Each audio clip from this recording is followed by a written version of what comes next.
Entonces, hoy, como les había eh, preguntado hoy, Hernán, vos tenés el trabajo. Saben que que no veo a veces? ¿Quién me dijo que tenía las ventajas de ser invisible? Perdón. Alguien me había dicho. ¿Quién Sí, está? Alicia, Alicia, vos. sí, Alicia, Bueno, sí.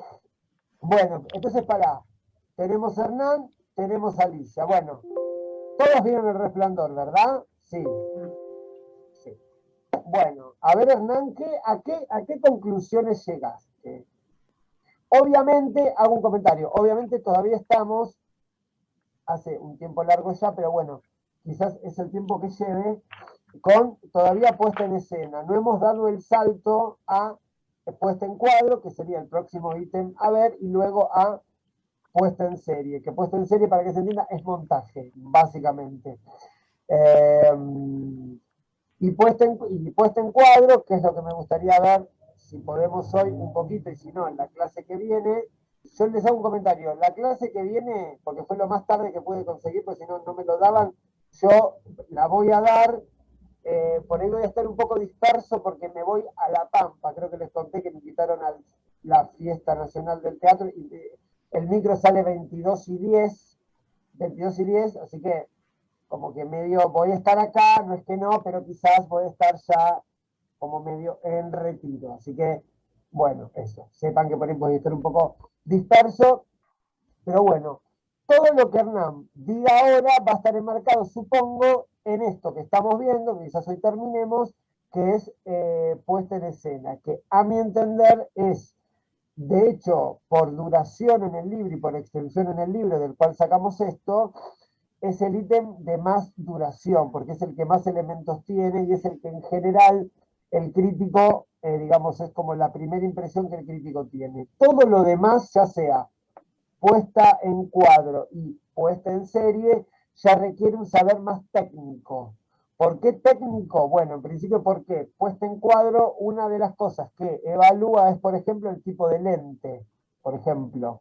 Por ejemplo, el tipo de sensibilidad de la película. No es que con esto estoy haciendo un discurso vintage, porque es verdad, estamos en la era digital, pero el digital puede emular digitalmente, por ejemplo, no sé, una película ya sea tungsteno o ya sea luz de día, que lo que diferencia el tungsteno y la luz de día es la sensibilidad o el color preponderante. Esto se los digo a ustedes.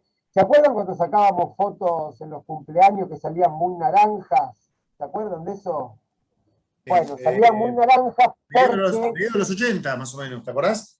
sí, cuando llegó la luz, digamos, cuando llegaron las películas color, porque todas las películas estaban pensadas para luz día, y la luz del día tiene un mayor componente de azul. En cambio, la luz que nosotros tenemos en interiores, digamos, tiene mayor componente de rojo. Entonces, como la película ya tenía mayor componente de rojo para empatar la luz del día, salían coloradas un espanto. Amén de los tiros altos y que eran un espanto, la camisa de G, amén de todo eso, ya la luz era horrible. Así que, bueno, nada, el cine digital emula digamos, ese grano, ese tamaño de grano. Y bueno, una de las cosas que se evalúan en puesta en cuadro es, por ejemplo, qué tipo de sensibilidad tiene la película, qué tipo de iluminación, qué tipo de velocidad tiene el fotograma, qué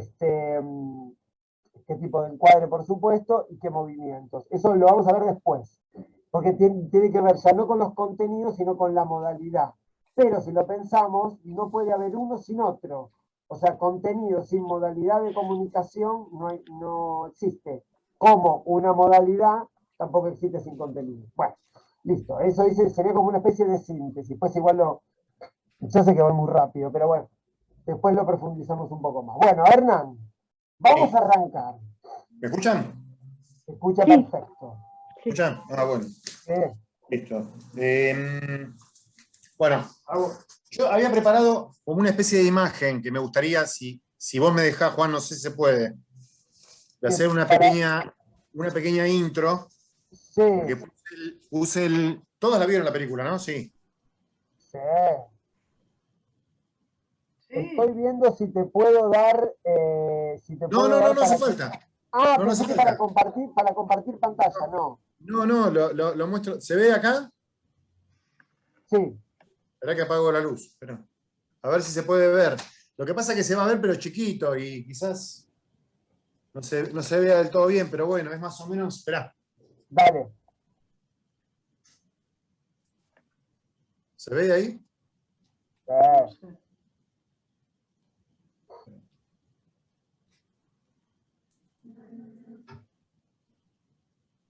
Ahí va.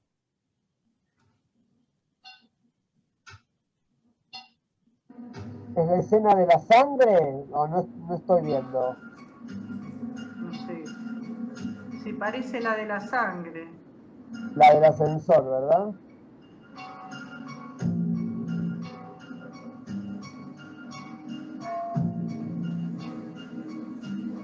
Se ve la... Vos sabés que se me pone la piel de gallina cada vez que la veo, Juan, no sé qué me pasa. Sí, y pues está muy bien. Es espectacular, sí. Es la de la sangre. Porque yo no alcanzo a ver. ¿Es la de la sangre, compañeros? Sí, creo que sí. Sí. Hernán, es la que cae la sangre por el ascensor, ¿no? Esa es. Acá, en la parte del ascensor cuando cae la sangre. Ahí va, porque se ve, claro, ¿no? Ahí está, ahí se ve un poquito mejor. Creo que Ahí está va, viendo. Ahí está. Ahora se ve mejor, sí. Sí, sí, es terrible esa escena.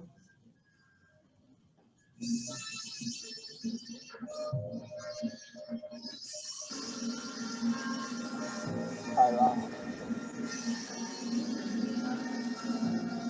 Me hubiese Espectacular gustado tu poner. puesta en escena también dramática, la que vos haces mismo también es como así como dramática también, es como doble terror, la del Resplandor y vos, que haces así, Claro. es Sí, en realidad tremendo. quiero que se asusten más conmigo, pero no Sí, creo que lo no, logre. es terrible, es terrible. No. Bueno, No creo que primero lo que logre nada, porque yo te no. diría, ya para que pensemos todos y para que veamos en qué época estamos inscritos, la materialidad de esa escena hoy por hoy es impensada. ¿Por qué les parece? Porque no hay, hoy en día no hay. Nadie lo puede bancar eso. ¿Cómo les parece que se hizo esa escena? ¿Cómo les parece que se hizo esa escena? Con líquido. Había 20 toneladas, así, una tonelada de sangre, así que un tipo habrá tirado así como pudo, y que eso hace como unas cánulas que habrán bajado para que eso cayera de cierta forma, y lo habrán hecho, obviamente que eso está en ralenti, porque si no, no se percibe nada. Bueno, por ejemplo, el ralenti es uno de los elementos de la puesta en cuadro. Digamos, la puesta en escena es simétrica, el ralenti es de la puesta en cuadro, digamos, para que eso se vea en su dimensión. Ahora, a mí me parece que hay un elemento, Hernán, perdón, no quiero interrumpirte, pero que es que el cine digital, digamos, nos propone a nosotros, espectadores contemporáneos, otro tipo de percepción. ¿Por qué? Porque hay algo del proceso de producción que tiene esa escena que ya hoy entendemos que está hecha en 3D, o sea, que está hecha digitalmente. Y eso digamos, no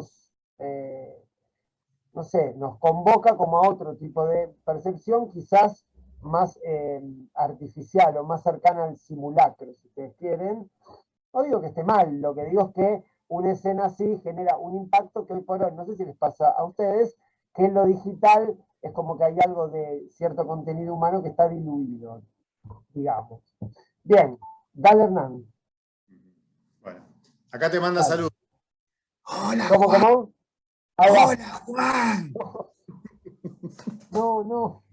Escúchame. Dale. No, Sí, bueno, la película es de 1980. Venía anterior, que era Barry Lyndon. La que venía anterior, que nada que ver con la filmografía de él. Y la posterior fue Nacido para Matar, si mal no recuerdo. sí. Sí, del 87. 86, 87. Para mí, no, es una cosa personal, ¿no? Un gusto personal. Para mí es la obra cumbre de lo que se hizo de lo que pudo haber imaginado Kubrick, porque no creo que haya habido una película ni mejor ni peor.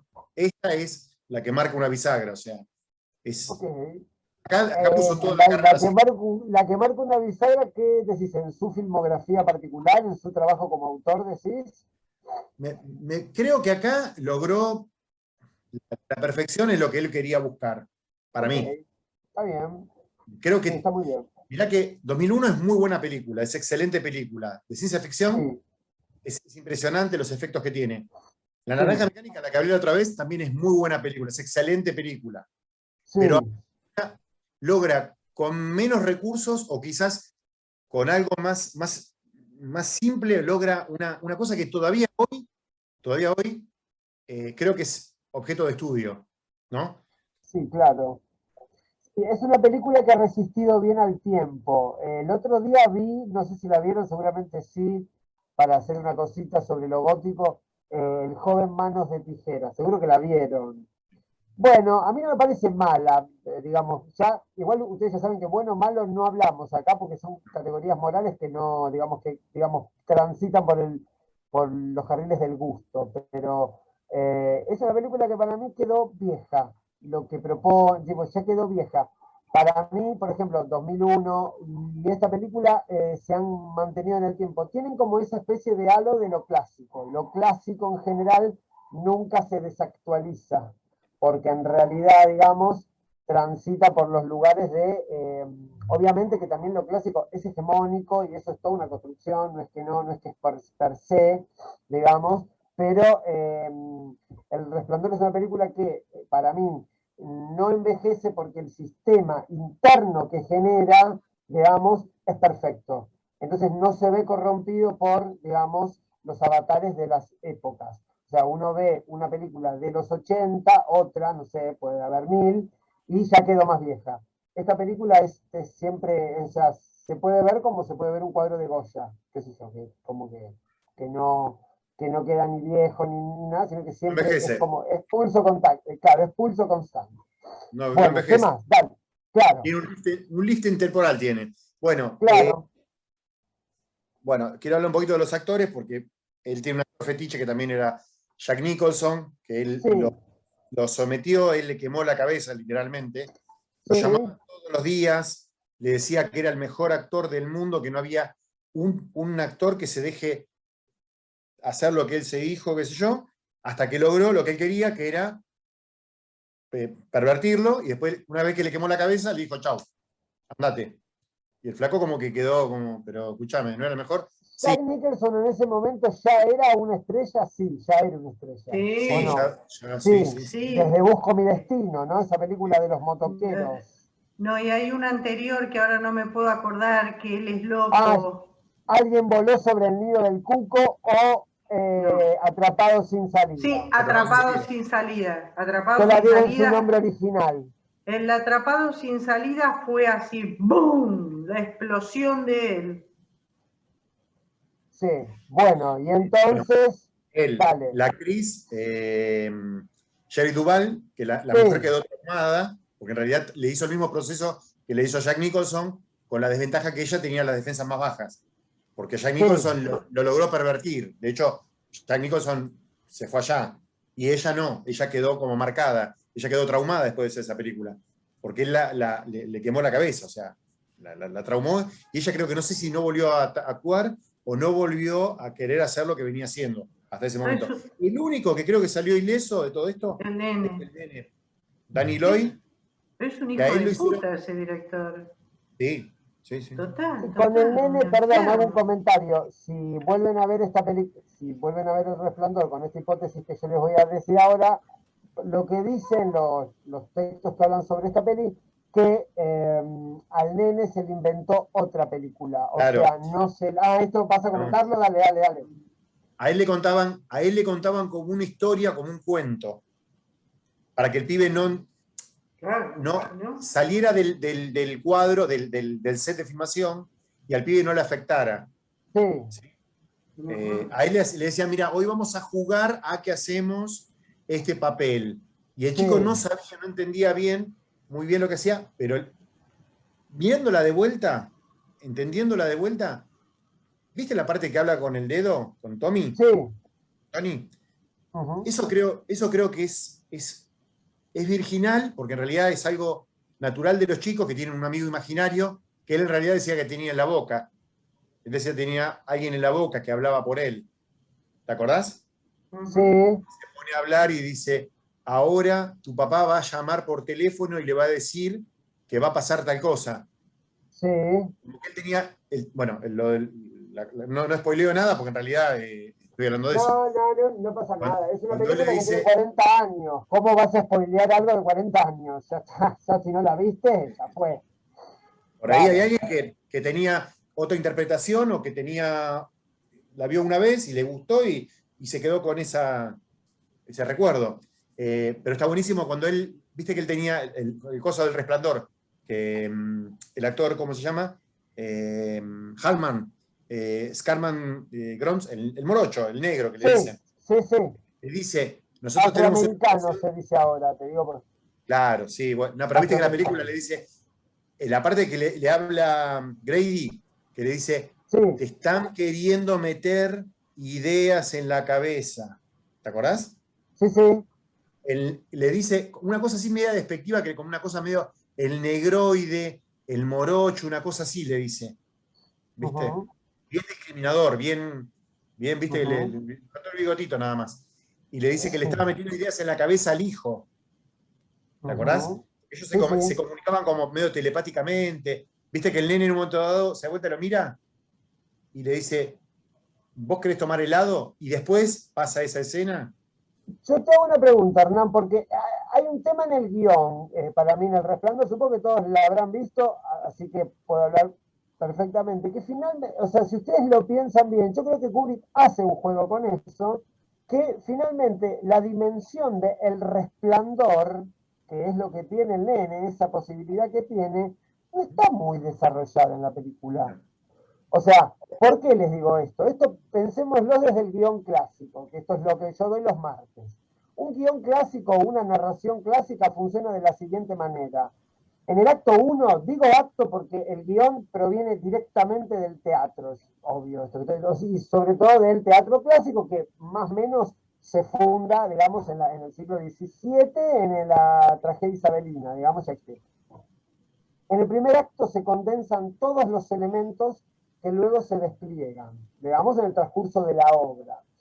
Pero el elemento, por ejemplo, más importante en esta película, porque lleva su título, que es El Resplandor, finalmente para la resolución de la película no tiene valor, o sea, No. no tiene sentido. Digamos, para mí ahí hay una operación que hace Kubrick, desconozco cuál es, tendría que pensarlo un poco más, quizás hace jugar ese término El Resplandor como, digamos, como una especie de acceso de conciencia distinto y también acceso de conciencia distinto que el que tiene Jack Nicholson, pero digamos, pero no tiene un gran valor, digamos. Y esto para mí, lo que nos podría dar la pauta, si quieren ustedes pensar después para ver otros films, que cómo los directores trabajan con los códigos, algunos, trabajan con los códigos del género para traicionarlos y para transgredirlos. En esa transgresión, digamos, es donde un género puede pegar un salto hacia otro lado, porque técnicamente los géneros son como una especie de matriz de inteligibilidad social, donde uno ve, por ejemplo, un policial negro y ya entiende cuáles son las cosas, entonces genera como una especie de pacto simbólico de verosímil. Entonces, lo que hace Kubrick es Pero hay plantea una algo cosa, que Juan, después medio que abandona. Sí, Juan, que es importante y es interesante. sí, ¿cuál? Él hizo el guión basado en la novela de Stephen King. Y Sí, Stephen King nunca estuvo de acuerdo cuando vio la película. no, Dijo, esto no es lo que dije yo. Esto no fue lo no. que yo escribí. Vos entendiste otra cosa. Y ahí Uh-huh. tuvo como una especie de pelea, tuvo una cosa así como que Stephen King le dijo, no me traicionaste, pero vos hiciste otra cosa. O sea, no es la idea tal cual yo la plasmé en la obra. Lo que ¿Sí? pasa es que, bueno, ahí habría que hablar de temas de transposición, como se llama en semiología, de un texto que, digamos, pasa a otro soporte, o sea, textos, o sea, signos que pasan a otro soporte que se convierten en otros signos. A mí me parece que las adaptaciones más fieles no tienen que ser fiel al texto, sino fiel al formato que ocupan por ejemplo, para mí el caso más paradigmático de eso es El corazón de las tinieblas, que es la inspiración de Apocalipsis Now, no sucede en el Congo belga, sino que sucede en Vietnam. Pero la adaptación es perfecta. De hecho, hay una adaptación de El corazón de las tinieblas que actúa Tim Roth, que no la vio nadie, seguramente usted tampoco, o alguien la vio, pero digo, no pasó nada con esa película. Digo, porque lo que me parece es que a veces asignarse demasiado al texto original va en detrimento del formato en el que estamos ubicados. Por ejemplo, no sé, estoy pensando, supónganse, a ver, alguna adaptación que haya sido fallida, ahora no me acuerdo. Te digo una Sí, que está a ver, buenísima. Hay dale. una que está buenísima, se la sugiero, que la pusieron el miércoles. Mi mujer es fanática, Samantha Schweblin, la escritora. Sí, Hay una película que se estrenó el miércoles que se llama Distancia de Rescate. ok. Ah, la tengo anotado. Netflix. Está en Netflix, sí, se estrenó hace 2 días. Sí, La película es muy parecida, porque mi mujer leyó el cuento hace unos años, sí. y me dijo, mirá, de lo que yo entendí, porque una cosa es lo que vos lees y otra cosa es lo que vos entendés. Ajá. De lo que yo entiendo a lo que veo en la película, no hay mucha diferencia, ¿viste? Obviamente, el tiempo dura 1 hora 33. El director tuvo que hacerlo en ese tiempo, en ese lapso. La película está hecha, está filmada en Chile, pero como si fuese que está filmada en La Pampa, acá. Por eso cuando vos Ok. dijiste lo del Congo belga, pero no cambia nada, o sea, no es que cambia la idea y dice, no, ahora le cambiaron el nombre de Pehuajó por el de Huaycó. No. La película respeta todo, absolutamente todo. Y estaría bueno que también, viste, podamos encontrar, porque hay buenas películas en Netflix. Hay alguna que Sí, otra. el otro día les comento, les iba a mandar, pero no para no volvernos locos. Yo vi una película que se llama La Última Ronda en Netflix, Última Ronda. El Another Round, director sí, Thomas Wittenberg que ganó el hizo La Oscar. Celebración, yo la vi hace como 20 años atrás, y me parece que en algún momento, no sé si la vieron, en algún momento la película se pone moral. Digo esto en el sentido de que inevitablemente cualquier experiencia que uno quiera hacer consigo mismo va a terminar en que ellos son alcohólicos. O sea, no podía no terminar y que ellos tengan problemas con eso. Digo, como que hay una especie de necesidad narrativa de que el conflicto se dé en ese punto, cuando se puede dar en otro. Eso por un lado. Y por otro lado, me parece que es una película donde yo creo que es un melodrama, en principio yo les diría que es un melodrama, eh, pero me pareció que no hay, que esto es un tema que sí creo que estaría bueno que pensemos, como ya les dijimos, el cine se separa en dos elementos, aspectos narrativos y aspectos de representación. Para mí los aspectos narrativos están íntimamente ligados a los de la representación, pero si no, tenemos una historia que tiene ciertos elementos y tiene cierto devenir y una representación que está contando otra cosa o que podría ser cualquier cosa. Como el caso del Resplandor. Para mí, la puesta en escena del Resplandor, sus formas de representación, la cara de los actores, el espacio que está la forma que está iluminada, los grandes angulares tienen que ver con la narración. No podría estar contada de otra forma. ¿Se entiende lo que estamos diciendo? Entonces, a veces lo que me parece que nos puede llegar a sonar como, no sé, yo viendo otra ronda que no es el tipo de films que veo, me doy cuenta que a veces cuando una película nos parece medio mala, vulgar o aburrida o que no tiene ningún valor, es porque la narración está por delante, digamos, de los aspectos de la representación. Y la representación es arbitraria. Por ejemplo, en El Resplandor, perdóname que me meta con esta película, pero en El Resplandor, la forma que tiene Kubrick con la cámara, con el Steadicam de seguir a Dani, digamos, me está contando la narración de la película, no es solamente cómo está contado. ¿Se entiende esto o les parece muy confuso? ¿Se entiende o no? Se entiende, ¿Sí? sí. ¿Vieron, por ejemplo? Sí. Perdonen, ¿no? Pero cuando hablaban recién de las adaptaciones, Sí. yo los escuchaba a ustedes y me preguntaba, ¿qué pasa con el director, el guionista, etcétera? ¿No son artistas también? Son, ¿No claro. pueden hacer su pero- propia obra? Lo que pasa es que Pero el no, tema es no. cuáles son las condiciones de producción. No, Pero no está es lo bien, mismo. está bien. No es lo mismo No, en no. Estados Unidos que acá, ¿eh? No, No. claro, obvio. En Estados Unidos el director no rueda la película como él quiere. Él toma algunas cosas, pero él no tiene el aval que dice esta película es mía. No A estaba veces hablando, sí, a veces disculpen, no. No, Sí, disculpen, Juan, no escúchame. hablaba del aspecto legal, me refería al aspecto Sí. artístico. Me Sí. refiero a esto, no lo legal, comprendo, sí, sí. Ya Sí, sé que lo están que- constreñidos muchas veces por producción, por lo que sea, no Sí. sé. Entiendo, pero me refiero a qué juicio de valor podemos hacer respecto de la obra artística de un director. De un director que adapta. Que adapta, exactamente, Sí. eso.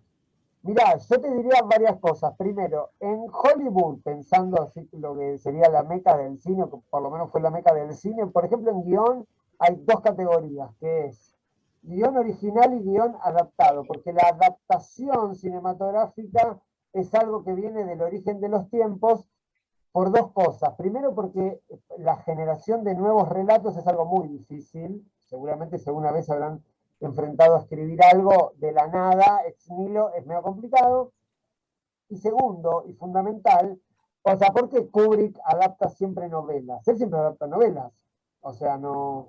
Bueno, y como que medio hasta medio se desentiende de ellas. Porque la novela que se adapta en general, no todas, pero en general, tiene un éxito previo.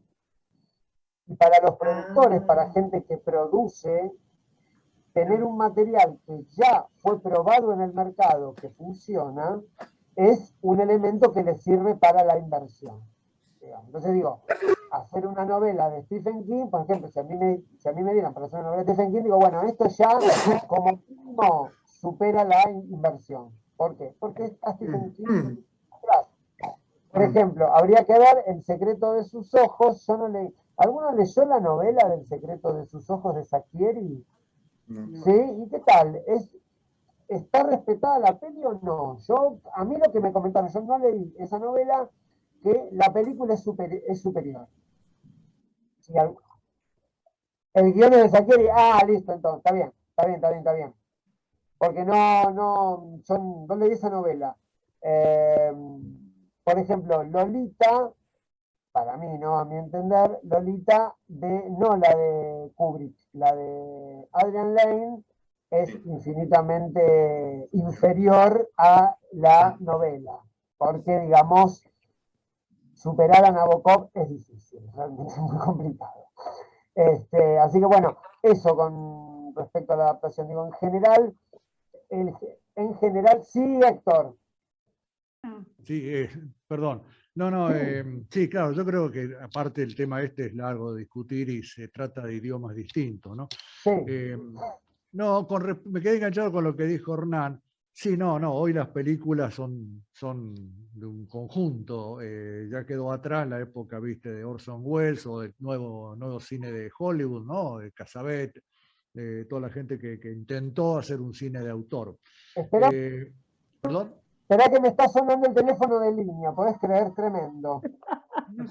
Atende. Debe ser Kubrick. Es Debe el ser Kubrick que reclama los derechos de autor. vintage. Esto Claro. Aparte de línea. Pasado, Aparte de Juan. línea. No Sí, teléfono. Teléfono de no línea. necesita el celular. No, y encima, perdón, no, y encima es un conmutador que llama por una deuda de mi mamá que está muerta hace como 10 años. Y siguen llamando, y que la van a cobrar, en algún momento ¿qué? cobran, en algún momento cobran seguro. Sí, ¿Es a sí, disco? sí. ¿Es a ¿Cómo, disco? cómo? Sí, es un disco. No, es es de Telecom, creo, no sé de qué, carajo. Como Roberto, ahí está. Una cosa, Ahí va. una cosa que con la película, yo no me animo a decir que sea la mejor película de Kubrick, es una película extraordinaria, ¿no? Pero Sí. bueno, y yo creo que el tema de esta película, lo que hace que sea, que quede una gran película para todos los tiempos, es que acá el terror es endógeno, por decirlo, no sé, de alguna manera. El terror es Bien, de... explica qué es endógeno, Héctor. Bueno, es una familia, terror es intrafamiliar. Acá no aparecen ni monstruos, ni terceros avisos, que en la tercera aparece el monstruo. No, no. Inclusive lo que aparece de terror son alucinaciones, ¿no? Acá, digamos, las escenas de terror de la película transcurren con una claridad absoluta. Hablo de claridad digamos, de iluminación, ¿no? No es Sí. tétrico, no aparece, ¿viste? Bueno, luces que se apagan, bueno, todos los Les hago códigos. una pregunta a Héctor y a todos. Pensemos en el género terror, como que es un género amplio. El Resplandor, ¿qué dos elementos tiene que son típicos del género? Tiene dos, pero para que vean cómo esos dos elementos están integrados de una manera casi invisible y visible también. Piensen en el género, que seguramente conocen. ¿Qué, suspenso? ¿A qué te referís? Películas de terror, el género terror, que es un género, digamos, fantástico. En realidad se llama género fantástico. Terror es como medio contemporáneo, digamos. Bueno, el género fantástico. Pero paren. Elementos textuales. O sea, música tiene que ver con, si vos querés, extratextuales, en el sentido de que el cine le pone cierto colchón sonoro afectivo. Pero piensen en los signos textuales. Los muertos son signos. Muy bien, los muertos, pero no aparecen los muertos encarnados, como si fueran zombies. ¿Cómo aparecen? La trama psicológica. No, O elementos. fantasmas. Muy bien, ¿quién dijo? Mirta, muy bien. Tiene fantasmas. ¿Y qué otro elemento tiene? Bien del género, que es casi como un subgénero. Para mí es como terror Hachas y psicológico. cuchillos. Las hachas y Esos los cuchillos. no. Pero No. no, es un signo como casi un subgénero. ¿En dónde están ellos? En un En un hotel hotel. abandonado, En el cerrado. cementerio, perdón, en un cementerio indio. Claro. Está- Están en el cementerio indio, pero aparte están en una casa embrujada, es una especie de casa embrujada. El concepto de casa embrujada es un signo del género. Kubrick trabaja con eso. Esto no lo digo, ya lo dice Jameson en el texto. No es que se me ocurrió a mí, ustedes ya saben que a mí no se me ocurre nada. Yo la leo y lo digo y hago que lo digo yo, pero no importa. Que es un director tan clásico en un punto que trabaja con fantasmas y con casas embrujadas. Claro, lo que pasa es que en los 80 ya eso ya estaba en retirada. La noción de casa embrujada ya no generaba cierto verosímil. De hecho, por ejemplo, cuando inician los 80, ¿cuál es el género, o digamos, cuál es el subgénero de terror que se impone para la cultura popular? En Polanski con el bebé de Rosemary. Pero eso es 60. Es anterior. Fin de los 60, claro. No, ¿qué 60? No, los 60. No es del 60, De yo los tenía fines 10 de los años. 60, me parece. Pero llegó a Argentina en los 70 y pico. Sí, bueno, sí, pero Bueno, la película fue rodada en la década del 60. Polanski tiene... El bebé de Rosemary 68. Mira. Pero después tiene El Inquilino, Polanski. El Inquilino, sí. ¿Qué año es esa? Esa es posterior, ¿o no? Posterior, sí. Sí, es posterior. El Inquilino, si no la vieron, véanla porque es una película impresionante. Bueno, pero ahí ¿qué es? Ya sea en El bebé de Rosemary o en El Inquilino. Porque es terror. El Inquilino me parece terror psicológico. Pero claro, eso es lo que yo pienso. Yo les hago una pregunta. A ver, ahí no hay juntos. Ahí no hay fantasmas, pero hay una casa embrujada, digamos. Pero paren. Vamos un poquito para atrás. Terror psicológico. Bueno, ¿hay otro tipo de terror que no sea psicológico? Pregunto, primero que nada. Claro, sí, político. ¿Te acordás cuando ganó Macri? ¿Te acordás cuando ganó Macri? Yo esa noche no dormí. Hay amenazas reales. Ya está, ya lo tengo, ya está. Ya está, ¿eh? Ya está, vos hablás y yo me pongo así. Ya está. La voy a dar así, la clase, no me importa nada, la voy a dar así. Roberto, mira, Roberto, no voy, me quedo acá dando la clase. Filmame esto, Roberto. No. Entonces, está bien eso que decís, igual. Hay algo que se llama terror psicológico, que en realidad, a mi entender, es una esnoviada de que hay películas de terror que no serían tan vulgares, tipo de monstruos, tipo Frankenstein, Drácula, digamos, los seres del cine más convencional, de cine fantástico. Yo Claro, lo que creo particularmente con, por ejemplo, Kubrick o con Polanski, en este caso tanto el bebé de Rosemary como El Inquilino, que son películas metagenéricas. ¿Pero por qué? Porque nunca se olviden que Polanski y Kubrick, digo ellos dos porque son los que más tengo conocidos, son autores. Entonces, ustedes tienen que pensar siempre esto, transición de los 60 a los 70, el cine se encuentra con que hay autores como nunca antes en la historia. ¿Por qué? Porque antes los directores de cine trabajaban a contrato de los estudios. Claro, ustedes me dicen, pero y Kubrick, perdón, y Hitchcock, me dicen ustedes. Bueno, Hitchcock es una rara avis, digamos, porque Hitchcock hacía cine de autor bajo la égida de los estudios, y eso es raro. Ya en los 60 y en los 70, digamos, la industria cinematográfica empieza a perder peso. ¿Por qué? Porque los genios o la gente que quería ganar más dinero se pasa para la televisión, que era como el medio que estaba pujante. Entonces quedan algunos autores, digamos, medio como extraviados, y entonces nadie podría pensar que El Resplandor es una película de terror. Pero si uno dice, no es una película, bueno, ¿y entonces qué es? Y yo les diría, es una película de Kubrick. ¿Pero qué es? Es una película de Kubrick. Es más, ¿por qué nosotros no leemos ¿vieron Carretera Perdida de David Lynch? ¿Por qué no la leemos como un film de terror si tiene todos los elementos? Porque no está escrita de esa forma, porque no está asignada de esa forma, pero también podría hacerlo. El tema que hay autores que el género son ellos mismos, entonces es muy difícil ubicarlos en un género. Uno sí podría creer, por ejemplo, que Spielberg en Indiana Jones hace cine de aventuras, casi como con todos los tópicos del cine de aventuras. A tal punto hace cine de aventuras que los villanos en Indiana Jones son los nazis, que ya hacía 50 años que había terminado la guerra, y sin embargo los vuelve a poner como elementos del mal, cuando en realidad para Estados Unidos, que es, digamos, es el lugar de producción de esa película, el mal en dónde estaba, En años Rusia. 80, en En Rusia, en la Rusia. Unión Soviética, exactamente. Iván Entonces, Drago. Iván Drago. exactamente. Bueno, eso. Entonces, está bueno pensar que, por ejemplo, esto, ¿no? De que hay autores como, por ejemplo, Polanski. Igual no hay tantos, porque después ya en los 90 pasa otra cosa, pero digo, un director como Polanski, como Kubrick, hacen una cruza media exótica entre autor y autor e industria, o sea, autor y géneros. Bueno, por eso salen estas películas, porque ellos tienen los códigos, se protegen en los códigos del género, pero hacen lo que quieren. Eso es algo muy difícil de hacer. Bien, dale Hernán, continúa. Seguimos. Bueno. Dale. Para mí la película está dividida en 7 episodios, que voy a pasar a Bien, nombrar. sí. Tenemos la primera parte, que es la entrevista. Dame un segundo que me las voy a anotar.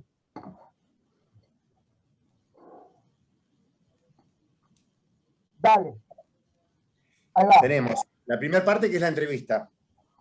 Es la presentación, cuando Jack Torrance va del trabajo, va de Oregon, que se va allá al hotel, que va a cubrir el lugar, el puesto ese, que ya el director le dice, mirá que acá, te enteraste, ¿no? Te dijeron allá que, ojo, acá pasan cosas, ¿sabías que acá pasó una vez, que había un tal Charles Grady, qué sé yo? No, y el tipo dice, pone esa cara, viste, de póker de hace que, no me dijeron nada.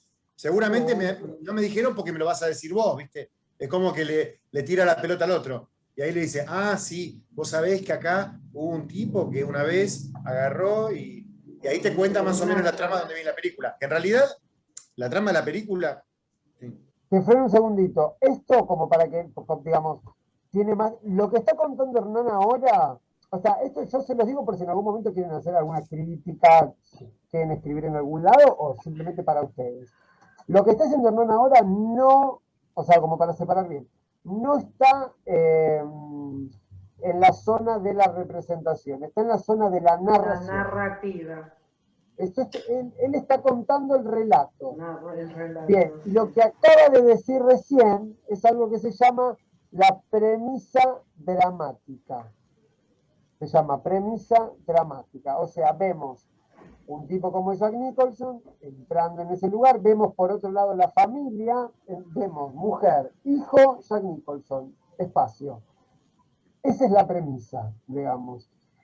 En general, por lógica, cuando se inicia un relato, lo que primero tiene que quedar en claro y para sentar las bases es la premisa dramática. O sea, cuáles son los elementos que van a recortar o que van a enmarcar este drama o este relato, digamos, que se van a desplegar en la extensión del tiempo fílmico.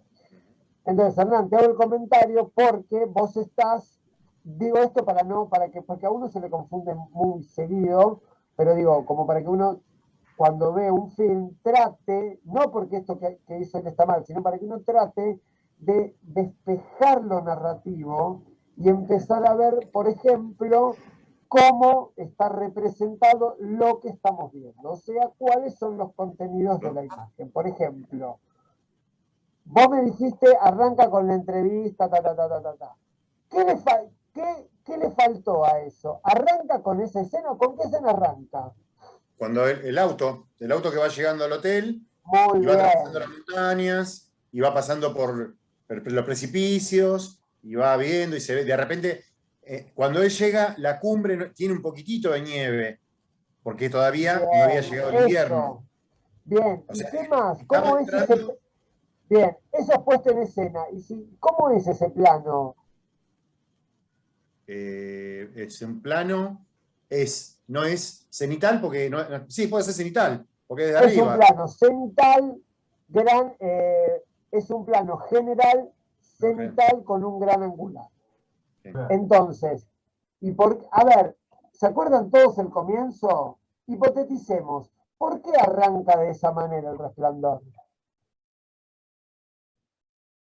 ¿Por qué les parece? Creo que es para ubicar en dónde está situado el asunto este. Entonces empieza, como decís vos, con un inmenso plano panorámico, un plano general, que aparte tenés que ver, digamos, con mucha atención porque el auto es algo diminuto, después va a un plano general y después, como dice Hernán, aparece, digamos, la parte del hotel. Pero yo creo que es para ubicarlo en espacio donde está y como dijo Hernán, o sea, que estamos en un periodo que todavía hay muy poca nieve, que la cosa todavía exactamente. Ahora, pensémoslo un poquito más, siempre hipotetizando que cualquier elemento, cualquier contenido de la imagen me lleva, digamos, a tener que, ¿no? Los informantes van a los indicios.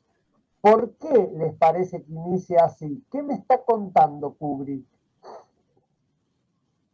Me está contando el espacio, pero ¿qué me está diciendo?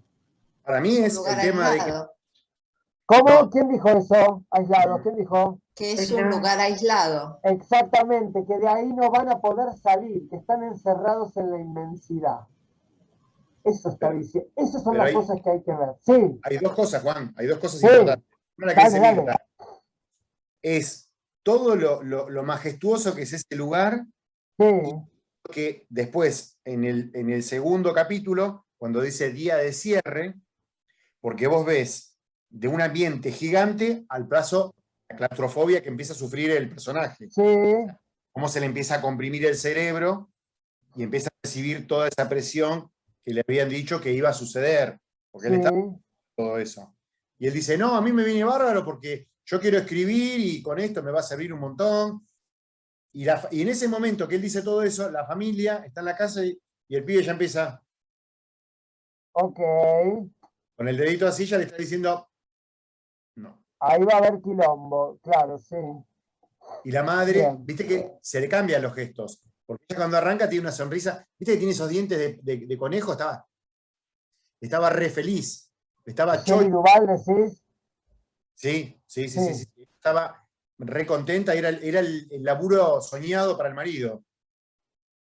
y fíjate lo que pasa después. O sea, cuando ellos llegan, que están con todas las valijas, con todo el equipaje, Sí, están en el lugar donde va a estar, bueno, ahí es donde empieza realmente para mí, que es creo que los 15 minutos más o menos, que sí, es cuando para dónde va a ir, que le dice, no, ustedes tenemos habitaciones para huéspedes, tenemos habitaciones para la gente, porque vos te vas a encargar de mantener las calderas prendidas, porque hay una parte del hotel que se tiene que mantener así, asá, ta, ta, ta. Bueno, entonces él ya dice, bueno, me voy a tener que ubicar en esta ala del hotel, ¿no? En esta parte. sí, Viste que le muestran el trineo, ¿te acordás el coso ese de nieve? Si vos te llegás a quedar, vas a poder usar esto, vas a poder comunicarte por esto, le dicen todas las comodidades que va a tener. sí, Bueno, eso es el paso 2. O sea, pasar del ambiente general al ambiente particular. O sea, ya lo empieza a meter en ese, lo va encasillando, ¿viste? sí, El lugar mismo pasa de toda esa cosa majestuosa, ya lo empieza a un sentido claustrofóbico. ¿Viste? Ya pasa, bien, que lo dicen varias veces, porque hablan de insolation, se dice en inglés. La cosa que te aprieta la cabeza, ¿cómo se dice? ¿que le dicen a ellos que le puede pasar algo de eso o no? Sí, la presión que va a sufrir, o sea, te está diciendo lo que va a pasar, lo que Ok, van a ser sometidos. ok, Después, un mes más tarde. A sí, todo esto hay una parte que el nene pregunta por la habitación 237. 237. sí. Exacto. Y el afroamericano, como le decís vos, le dice, no me tenés que No, yo preguntar eso. no, le dicen así los No, ya sé, americanos. te estoy haciendo una chanza. No, no. Acá no hay afroamericanos, así que no. No, nosotros tenemos, sí, ¿cómo que no? Sí, nosotros Lamentablemente no hay. nosotros tenemos afroamericanos. Lo que pasa es que lo mandaron a la guerra del Paraguay, por eso no Ah, tenemos tanto. bueno, ese es otro tema. Eso se hace cargo Bartolomé Mitre. Yo no tengo nada que ver. Yo vine Espérame que después. Héctor quiere decir algo. Está levantando la mano. Dale, Héctor. Sí, en esa, digamos, en ese segunda parte que menciona Hernán, Sí, para mí, digamos, aparece sí, el elemento del tractor ese para nieve ya te lo está mostrando, ¿no? Como un indicio de que eso va a servir para algo, no creo que esté, digamos, casualmente. Y después viene el tema del laberinto. sí. El laberinto que además... Llegamos. Perdón, decir, después listo, chao, corto y fuera. Pará. No caga pelo, Cristina se está empoderando. ¿Viste? A Después partir de viene que la dijera parte Álvaro se está 3. empoderando. Momentito, No pasa nada, no, me momentito. encanta. No. Dale. La parte 3, que ya empieza en aumento, ya empiezan Sí. yo los defino como los sonidos homiosos. ¿Viste esos Ok, sonidos? La caldera cuando hace... Como que va subiendo cada vez más la presión. sí, O sea, vos en tu mente empezás a sentir esa presión. O sea, es como que Kubrick te está diciendo, ya empezamos a subir la temperatura. ¿Sí? Ya te está indicando que se está empezando a elevar la temperatura. ¿Sí? Ya empezamos a levantar el asunto, ¿no? bien, Lo de los sonidos homiosos. Después viene el capítulo 4, que es jueves. ok. Es cuando Dani venía con, ¿te acordás que venía por esas? Me encantó esas alfombras que tenían esos rombos, esas imágenes que están buenísimas, ¿viste? Sí, También tiene un laberinto, porque esa forma que claro. es media laberíntica también. Viste que Claro, él va y el hay recorte. un elemento que me parece que está bueno, que es cómo trabaja Kubrick el tema de lo sonoro. Yo no sé si recuerdan que hace como una especie de ausencia de sonido, ausencia de sonido, sonido. Eso genera un ritmo.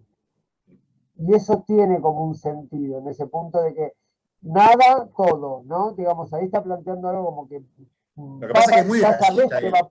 Ahora, yo les hago una pregunta, porque para que vean un poco que Kubrick, digamos, es un autor, pero está trabajando con un género. Cuando Dani va por los pasillos, uno, ¿qué proyecta? ¿Qué se imaginan que va a pasar? Que se van a encontrar con las pistas. Perfecto. Yo te hago una pregunta, Teresa. ¿Por qué uno se imagina que va a pasar eso? Es que él ya lo previó en su casa. Él vio Pero podría no, la pero está bien, sangre. pero podría no pasar. Hitchcock tiene una frase muy piola que dice, hay que imaginarse una película de terror sin sus elementos ominosos, y te da como otra cosa. Porque digo, ¿por qué uno sabía que iba a pasar eso, que algo iba a aparecer? ¿Cómo lo sabemos Por eso? el tipo de toma, digamos, como que está yendo hacia algo y algo va a aparecer. Por el tipo de toma. No.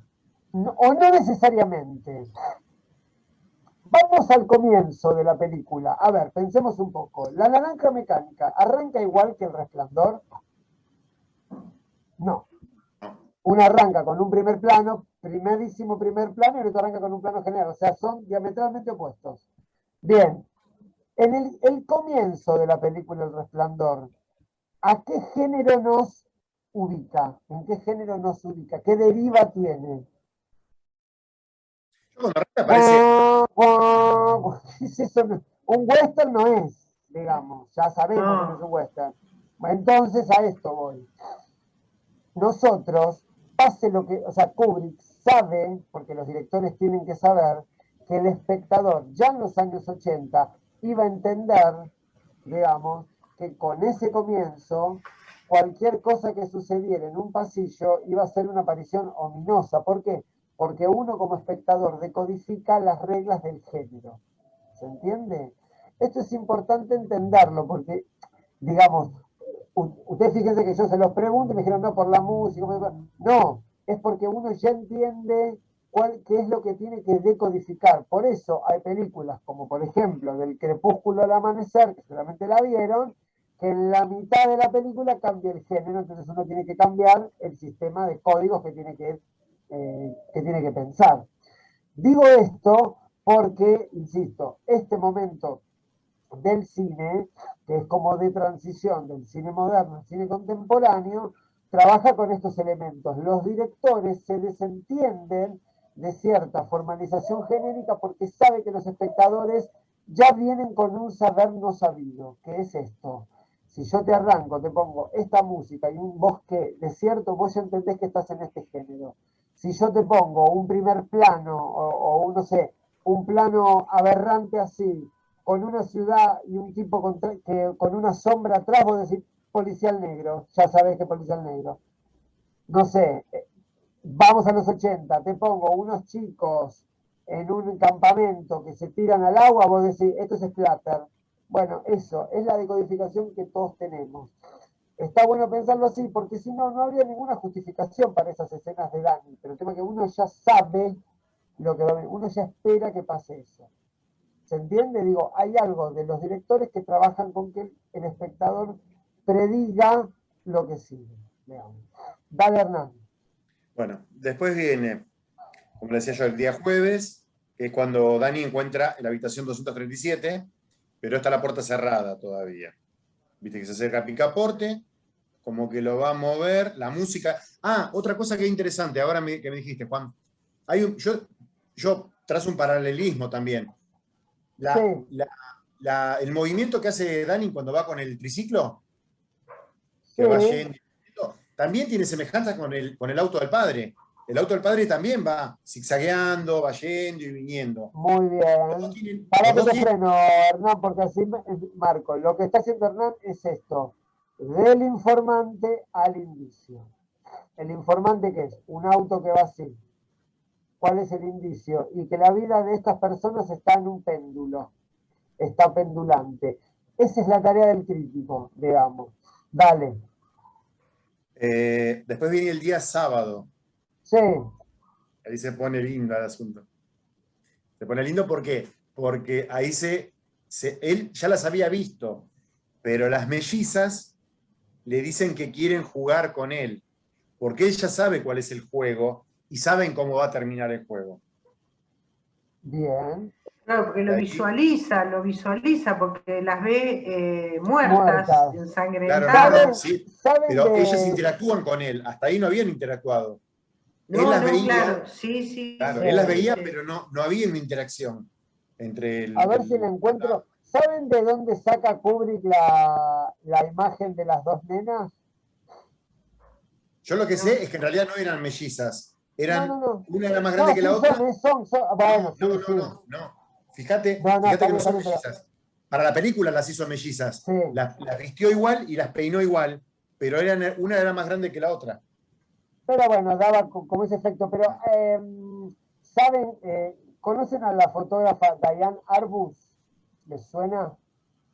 Bueno, si ven, Diane Arbus tiene una foto de dos gemelas que es exactamente igual a lo de Kubrick. Digo esto porque un director, aún como Kubrick también, se sirve de otros soportes, digamos, ¿no? De otros elementos para llevar al cine. ¿Esto de qué nos da la pauta si un autor toma a Diane Arbus?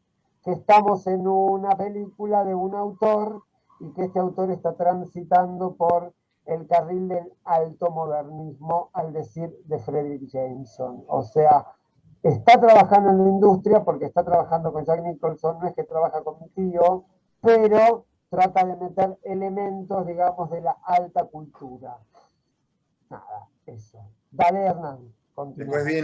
Después de ahí de ese encuentro que tiene, ahí es cuando el chico ya empieza a tener cosas perturbadoras, ya la madre ya Sí. empieza y ya lo ves a Jack Nicholson que ya se acerca a la máquina de escribir y le dice a la Bien. mujer, las barbaridades que le dice, que ya, viste, ya decís, esto ya se está poniendo, como diría mi viejo, ya te está pasando de pato a gato.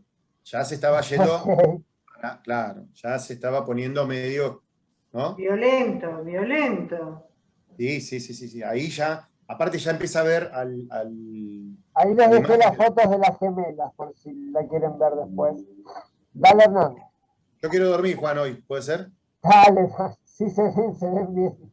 Es una Bueno, foto de una de las fotógrafas más famosas del siglo XX, muy cheta esa. después viene el día lunes, que es el 6º capítulo, que es cuando hablaba lo de Héctor, que la madre y el hijo se van al laberinto, Sí. van a recorrer el laberinto, y está buenísima la parte que Jack Nicholson se acerca a la mesa, que está la maqueta, Y los ve. y los ve a ellos como que se van, que llegaron, que viste que ellos descubren cómo entrar al medio. Sí. Le dice, Sí. qué largo que es, mamá, le dice. ¿Viste? Es increíble, este laberinto es fascinante, es fabuloso. Sí. Saben ¿Qué te entrar parece? al medio y saben salir. Cosa parece que a lo que- último. Pero hay Si varios nosotros laberintos. si nosotros partimos de la hipótesis que el laberinto no está en la novela y que es una creación cinematográfica pura de Kubrick, ¿qué te parece? ¿Cuál te parece que es la función, ya sea descriptiva, expresiva, estética o significante, la que se te ocurra, que representa el laberinto? ¿Para qué está el laberinto ahí? La mente. Para Ah, mí es la pero mente. vos lo dijiste que es la locura de Yo ya lo dije esto. Bueno, Sí. pero como dato, le sumo esto, que esto es más para guión, pero también se puede ver en análisis del film, que es lo siguiente. En general, los buenos autores, o los autores cinematográficos que a mí me interesan por lo menos, lo que tratan de hacer es exteriorizar cierto concepto que si no solo quedaría en el plano del lenguaje, en el plano del discurso o en el plano del diálogo y de la retórica. Entonces siempre lo que hacen es exteriorizarlo. ¿Exteriorizarlo para qué? Para que ese concepto, que en este caso es la locura, digamos, se materialice como elemento de la imagen. Porque a veces, por ejemplo, hoy pensaba, igual no es para esta clase, es para la clase, para unas clases más adelante, ¿qué función tiene el montaje? Por ejemplo, para darles puesta en serie. Y me acordé, que ya lo vimos, creo que el cuatrimestre pasado, el comienzo de Apocalipsis Now. En Apocalipsis Now, el comienzo, que arranca, ¿se acuerdan cómo arranca? Con unas hélices, así, caen unas bombas, el tema de los Doors, y después, todo por fundido, vamos al cuarto donde está Willard, que es Martin Sheen. Bueno, esa es una locura dada por el montaje. O sea, lo que nos está diciendo Coppola, que es un genio, es que la alienación de este tipo es tal que confunde el ventilador de techo con las hélices. Aspas. Las hélices de los. Claro, pero ustedes entienden que el sentido está dado desde el montaje. En ningún momento él dice, ¡ay, qué loco que estoy! qué alienado, qué pesadilla. No, está dado desde el montaje. Entonces digo, Lo mismo que Taxi Driver, Juan, lo mismo que Taxi Driver cuando tira la pastilla y exactamente. cae, Bueno, ese es el ejemplo. empieza a hacer la efervescencia. Ese es el ejemplo. Digamos, yo no sé si eso pertenece a una época del cine, no lo sé. Lo que sí seguro es que en el cine contemporáneo eso no lo veo. Ese tipo de genialidades de imagen no están, digamos, porque de hecho si no las reconoceríamos y no las reconocemos.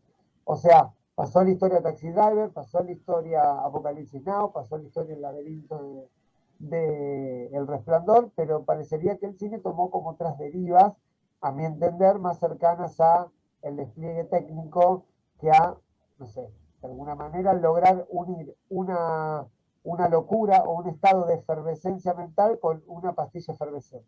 Digo, nada, como para seguir pensando. Dale, Hernán, continúa.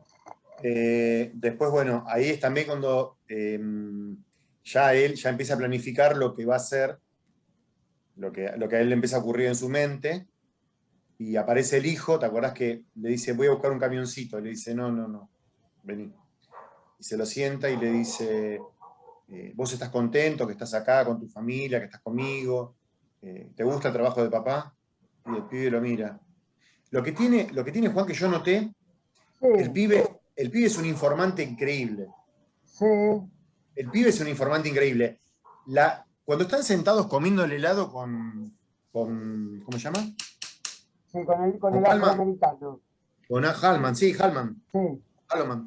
Viste que él le cuenta una cosa, el morocho le cuenta, le dice algo, y el pibe hace así, y lo mira, y lo mira, y lo mira, como diciéndole, ¿vos qué pensás que yo soy boludo?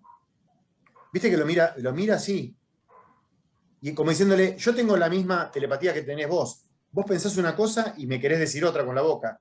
Y yo sé lo que me querés decir con la mirada. Viste que hay como una complicidad. me reponés Yo lo veo más exactamente. como una... Perdón.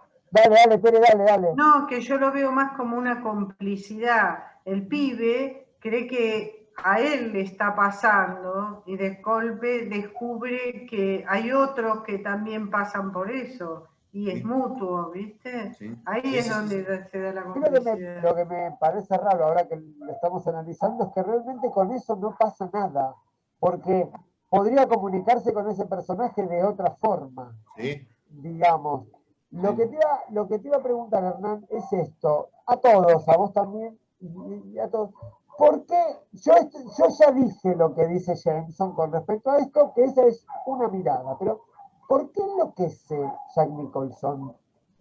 ¿Por qué enloquece? Para mí, por Sí. el aislamiento Ahora, de ¿por qué él. enloquece él y no la mujer? No, También estaba aislada. no.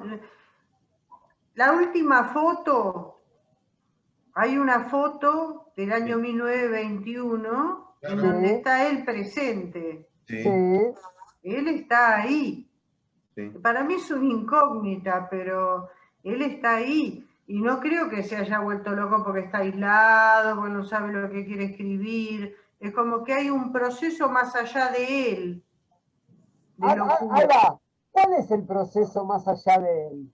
Eso es lo que no me cuesta. Para mí, Perdón, yo creo que él ya Hay que desde las cumplir con un primeras... destino. Es como que hay ¿Cuál? un destino. Está muy bien. Y ¿Cuál es el que él eh, tiene? de que se repita la misma escena que se hizo en su momento. Ok, está bien. Es una hipótesis. Está bien. Yo les hago una pregunta para los que la recuerdan. Jack Nicholson quiere ser escritor, supuestamente es maestro, ¿no? Es maestro de escuela que medio lo fletan por algo medio raro que pasa, y él quiere escribir. Ahora, ¿él es escritor o quiere asumir una subjetividad del mito del escritor norteamericano que en ese momento estaba medio encarnado por Jack Kerouac, William Burroughs o un poco Hemingway también? ¿Qué les parece? no sé, Porque, porque lo que escribe es siempre lo mismo. Él tiene pilas de hojas y siempre la misma frase. claro, Está escrita claro, de él no de es otra un manera, pero es. escritor. No. Él No. no es un escritor. Yo creo- Pero aparte creo que- cuando escribe todo está pirado, ya se está pirando, ¿viste? Pero es como esa gente, vieron que quiere ser artista plástica y se tira pintura y el cuadro es una porquería. O sea, digamos, está como esa idea, ese mito romántico de lo que es el artista. Y me parece que Jack Nicholson tiene esa particularidad, porque si no, no se entiende o no sería lógico o verosímil de por qué le enloquece. Es cierto Claro. que por el aislamiento, es cierto que se encuentra con un fantasma que medio le dice, vos tenés que matarlos, pero Yo creo que siempre desde la... piensen en esto, esperamos un segundito, doctor. Siempre piensen en esto. Cualquier elemento que un director ponga tiene un sentido que no podría ser otro. Porque él podría ser una persona que simplemente dice, bueno, voy a tomarme estos 3 meses para leer. Y leería ahí, total, si tiene que estar ahí igual. ¿Por qué tiene que escribir? ¿Y por qué lo que escribe es siempre lo mismo? ¿Se entiende? Digo, eso es un informante que me da un indicio. Él escribe siempre lo mismo. No es un escritor. Él fantasea con ser un escritor, pero no es un escritor. Sí, Héctor, dale. Perdona que te interrumpí. Dale. Yo creo que de las primeras escenas nomás, la composición que él hace del personaje, la mirada, los gestos, cuando Sí, van en el auto, que apenas están subiendo, ya te está marcando que, más allá de que vos conozcas la película o no, yo creo, no sé, suponerle que llegás virginalmente a esta película, no sabes nada. Y sí, ya ahí, digamos, hay indicios de que es una persona que, bueno, está atravesando algún problemita, ¿viste? Y no es escritor, yo coincido, o sea, es un tipo que compró la imagen esa de Hemingway llegándose a escribir a claro. Y que es bueno, violento, y que es violento, le y es rompió el violento en sus hombro al actitudes. hijo. Le Claro. rompió Violento en sus actitudes. accidentalmente, dice la mujer. Claro, claro. Medio raro. Claro, porque si no, hay que hacer caso al hombroso. El hombroso es el que mide las cosas, ¿no, Roberto? El que te medía el cráneo y si eras un delincuente o eras un invertido, eso, ¿no? Cronología, la cronología. Roberto siempre te tira una medio del siglo XIX. Él anda por No, ahí. no, no. No, Es porque él, ¿sabes por qué lo decimonónico, es usa? Porque él es decimonónico. fanático de los Simpsons. No, eso lo Ah, usa, ok. eso lo usa el señor Burns Ah, perfecto. a Ya está. Smithers y le dice, usted tiene el cráneo típico de cosas. Y el señor Smithers le dice, pero la cronología se descartó en el siglo XIX, le dice. O sea, Total. vos te quedás. No. No. Esto no se graba, esto no sale. Esto no sale, no sale. No, esto no sale. Yo con el pasamontaña, vos con esto, no, esta clase no sale. Yo tengo Bueno, una más. ¿Querés una careta de coso de Barney? Te no, consigo una careta. pará. Entonces, a ver, vamos un poquito, porque está bien lo que estás haciendo de lo narrativo. ¿Cuáles te parece si tuvieras que definirme como tres figuras o tres motivos de la película, pero no tanto del relato, sino de la puesta en escena? Hay un elemento que es una escena, una de las más famosas del Resplandor, que para mí es un elemento del cine y digamos, del cine del género particular que estamos hablando. A ver si alguno la saca. Hay una escena que es muy famosa, que es un elemento, porque podría haber sido en otro lado, pero es ahí, que tiene como un doble movimiento. Es En el una baño, escena, cuando está atrás de la cortina aparece el muerto. muy bien, baño y aparece un elemento ominoso en la cortina. Eso después de Psicosis se replicó al infinito. Y hay otra de Hitchcock, también de esa película. ¿Cuál es? Que es, perdón, es un elemento clave en el cine, porque el cine es el que permite la salida de la horizontalidad que tiene las artes, digamos, las bellas artes, o sea, la pintura, y trabaja la horizontalidad. ¿Cuál es? ¿Cuál es la escena? A ver si la sacan. A mí hay una escena que, no sé si vos te referís a eso, de la cámara. Digamos, es un elemento de puesta en escena que Cuando él los está autores... hablando con el tipo atrás de la puerta, que está, No. él está así. ¿Esa es? No, la de la ¿Te acordás de escalera, la muy mujer? bien Ornella, la de la escalera, que si todos recuerdan cuando matan al detective Abergost de Psicosis, que hay un cenital que es rarísimo, le pega un cuchillazo así y él va cayendo así. Bueno, la escalera es lo que Fareta llama, pero pese a que es una persona medio ya cada vez me cae peor, tiene algunos elementos que están bien, y es cierto, digamos, la subida, digamos, la ascensión de los personajes en el cine es el único arte que lo permite, porque la pintura en general o las artes plásticas siempre es rectangular horizontal, el cine trabaja con el eje vertical. El problema es que Fareta lleva eso al plano de lo divino. Yo sacaría esa parte y lo llevaría a un conocimiento laico y les diría que esa escena que van subiendo a la escalera, el concepto de escalera, de que hay algo en el otro piso, en el mundo bis, en lo otro, es un elemento del género de terror. ¿Vos decís cuando está No con la por mujer con el bat de casualidad. béisbol? ¿Cómo? Está Exactamente. con la mujer con el bat de béisbol. Exacto. No Que le por pega y casualidad. se lo Esa lleva. escena la filmó casi 60 veces. Para que Sí. los actores estén tan hartos que lo que ves de cansancio de la actriz es un cansancio real. O sea, ella no estaba actuando, sino que estaba cansada realmente. Esto, que a mí sinceramente me excede porque no soy experto en esto, pero está bueno rastrear, como dice el libro, cuáles son los elementos que hablan de la película en sí y cuáles son los elementos que trabajan como figuras permanentes del propio cine. La escalera es un elemento clave en el cine. ¿Recuerdan lo que el viento se llevó? Sí. ¿Recuerdan? Bueno, ¿en dónde la ves a él? Creo que por primera vez. ¿No es que ella baja de una escalera y la agarra? ¿O no? ¿Se acuerdan esa escena que ella Sí. baja, que hay unas escaleras? Bueno, Psicosis, lo mismo. Es como el elemento del cine, pero también es el elemento del género. Digo, ¿cuántas películas hay? Que hay una casa abajo y arriba está pasando algo y tienen que subir por la escalera. De hecho, en la propia Halloween, la escalera es un elemento que conecta los dos mundos. Uno podría La de pensar que Coso, conecta. ¿Cómo? la de Brian De Palma, en Los Intocables, ¿te acordás? Cuando viene bajando el. Sos un genio, exactamente. Todo arranca en Potemkin. Exactamente. Es como vos decís, sí, es ahí. Pero esa escalera era de una película rusa, que ahora no me acuerdo el El nombre. acorazado Potemkin. Esa. El Exactamente. acorazado Potemkin. El acorazado Potemkin. Exactamente. Son las escalinatas de Odessa. Está muy bien. Bueno, habría que hacer como toda una historiografía de la escalinata en el cine, digamos, porque es un elemento clave porque conecta dos mundos. ¿Sí, Hernán? Te estás olvidando una película importante que ya te lo dice en el nombre de la película. Los Al 39 final de la escalones. escalera, los Los 39 39 escalones. Perfecto, sí, está muy bien. Bueno, de hecho, ¿se acuerdan el exorcista? Abajo estaba la normalidad, arriba estaba la... Arriba, claro.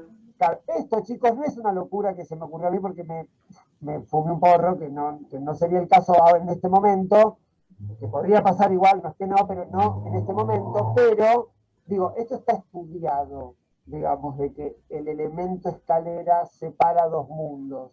Por eso Kubrick carga las tintas en esa escena que a mí me parece medio ya definitoria y que cruza el umbral, porque después de esa escena ya no hay vuelta atrás. Si recordás, Claro. Hernán, creo que era así, después de esa escena ya no hay vuelta atrás. De hecho, sí. ¿Cuál es el tercer elemento? Disculpa que pensé que terminabas. ¿Cuál es el tercer elemento? Vos dijiste 3. Baño, escalera. Baño no dije yo. No, alguien dijo baño. Alguien dijo, no. Yo le pregunté a Hernán si él podía describirme como tres elementos de puesta. Uno es el baño, como dijo Graciela. Otro es la escalera. ¿Y cuál sería el tercero? Que ya lo dijimos. Los laberintos. Los laberintos, exactamente.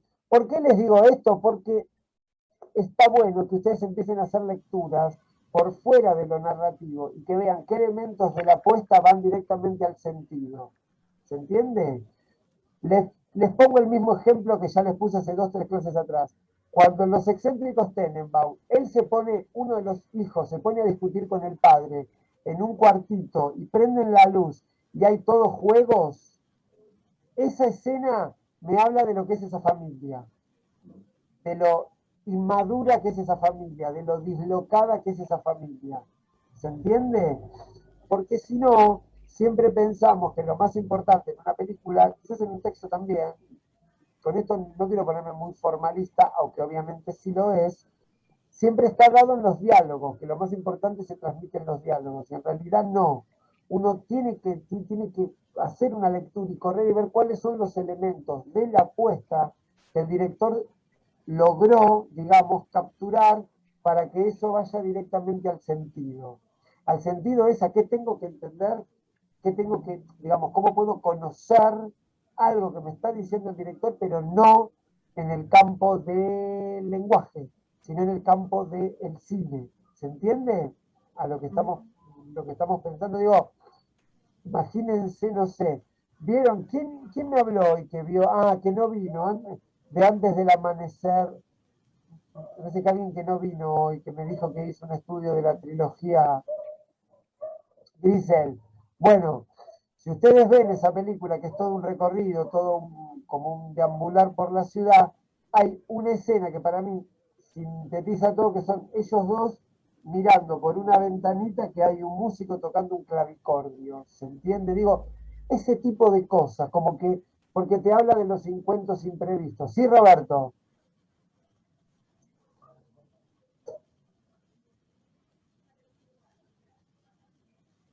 Yo creo que este grupo no tiene que prohibir más nada.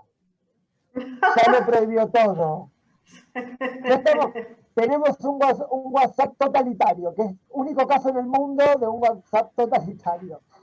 Pero no, yo creo que a mí particularmente me parece mucho más interesante poder pensar una película desde sus aspectos narrativos que desde sus aspectos, desde sus aspectos de puesta y no desde sus aspectos narrativos, que es lo que primero decodificamos. ¿Se entiende esto? Sí, Digo, porque, totalmente. miren, ¿saben en dónde se ve esto excelentemente bien? En los análisis que hace una persona que le gustaría mucho a Roberto, sobre todo porque tiene su misma barba, que se llama Eduardo Rinesi. Es como un epígono de Horacio González. Ahora que murió González quedó Rinesi. Bueno, y él hace todo un estudio de Hamlet. ¿Cómo mata Claudio Hamlet? ¿Se acuerdan cómo lo mata? Le tira veneno en la oreja. Bueno, ese signo del veneno en la oreja, Rinesi lo lleva a todo un análisis de los secretos, de los venenos de Palacio, a partir de lo que se secreta, que se dice de boca a oído en forma subterránea. Eso es lo que... Ahora, después, la narrativa de Hamlet es mucho más grande, pero digo, ese tipo de signos está bueno, de signos formales, está bueno llevarlos al sentido de la obra, en este caso porque es teatro. Entonces, siempre traten de correr esto, insisto, correr lo narrativo que se da por sí mismo, digamos, y ver cuáles son los elementos que la película repite, que refuerza, porque el director cree que eso tiene que ser decodificado y comprendido. Entonces, llegamos a la conclusión que entonces El Resplandor es la ducha, que es un elemento del género, la escalera y el laberinto. ¿Se les ocurre otro? ¿Hay otro elemento? El laberinto Hay un elemento también se clave. repite en los pasillos, que ¿Cómo, también cómo? son laberintos. Y la cocina también está enunciado que es un laberinto. Digamos, y todo ese Muy laberinto bien, tiene que ver exactamente. con el propio encierro psicológico del personaje. Exactamente. Hernán mostró una escena al principio. ¿Qué muestra esa escena? La sangre. Muy bien. La sangre es otro elemento que ingresa en el cine a partir de un subgénero que se llama cine gore. Creo que ya les conté que es un género que se inventa solamente para mostrar sangre. Porque en el cine no se podía ver la sangre. Sí, Mirta. Y me había quedado pensando, el final, la foto, ¿no es también como algo del género? O sea, esa foto que nos remite a como a la repetición de las historias, al pasado que vuelve. Exactamente. Mirá, A yo mí te me hago pareció eso. Mirá, está perfecto, porque por ejemplo uno podría pensar que la lógica de los fantasmas es justamente una, digamos, sí, una subjetividad muerta que reclama algo de los vivos, digamos, es algo que retorna. Podríamos pensar que en este hotel esto va a darse en forma cíclica, en forma permanente, digamos. Como diría Nietzsche, el Está eterno perfecto. retorno. Exactamente, sí. Les hago una pregunta, Hernán, te hago una pregunta y ya con esto terminamos. Me falta uno más y ya termino. Dale, dale, dale, dale, Me dale. falta uno más. El último que ahí es donde, bueno, donde está la trama, todo el desarrollo, que es el miércoles. El miércoles es donde aparece abierta la habitación 237, que a Dani Bien. le llama la atención. Aparece todo, ¿viste? Con la camisa toda rota y todo arañado, todo lastimado. Sí. Ahí es donde la madre le echa la culpa al padre, el barman le dice lo que tiene que hacer, ya sabe lo que tenés que hacer, vos tenés que hacerlos escarmentar, primero al nene, después a la mamá. ¿A qué fantasma les recuerda eso? Un fantasma que le da una orden al protagonista. Ya lo nombramos hoy. El de Psicosis. Un espectro que le da una orden al protagonista. Ya lo El de nombramos. Psicosis. No. No, porque ahí es el mismo. Hamlet. Ah, Hamlet, qué boludo.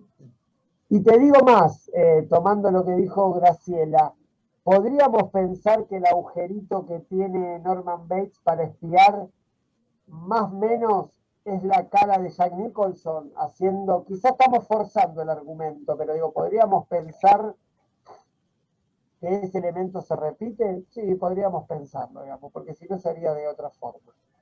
Bien, dale. Después, Jack se anima a entrar al Golden Room, que ya Sí. está todo ambientado a principios del siglo pasado. Sí, Ahí lo conoce, que se le tira el Advocat, le tira la copa de Advocat en el whisky, que le dice, vení que te voy a limpiar, y ahí le pregunta el nombre, y ahí se da cuenta de con quién está hablando. sí.